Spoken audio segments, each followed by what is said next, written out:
எனக்கு அன்பான தெய்வ பிள்ளைகளை, காத்திருப்பு தோல்வி அல்ல, நம்பிக்கையின் வெளிப்பாடு. ஆபிரகாம் காத்திருந்தார், ஈசாக், யோசேப்பு காத்திருந்தார்கள். ஆனாலும் அவர்களின் காத்திருப்பு வீணாகவில்லை.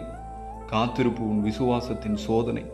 சில சமயம் தேவன் உனக்கு தர தாமதிப்பது உன்னை அந்த ஆசீர்வாதத்திற்கு தயார்படுத்துவதற்காகத்தான்.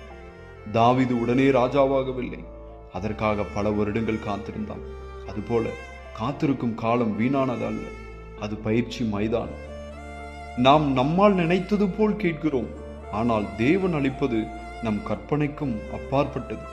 தேவன் தாமதிக்கும் பொழுது நினைத்துக்கொள், அவர் தாமதம் செய்கிறார், ஏனெனில் அவர் உன் வாழ்க்கையில் பெரிய காரியங்களை செய்ய போகிறார் என்று புரிந்து கொள். எனக்கு அண்மையான வாலிப தம்பியே, தங்கச்சியே, காத்திருப்பதை விட்டுவிடாதே. உன் ஜபம் வீணாகாது. நீ நினைத்ததை விட பெரிய காரியங்களை செய்வார், பெரிய காரியங்களை செய்வார். ஆமென்.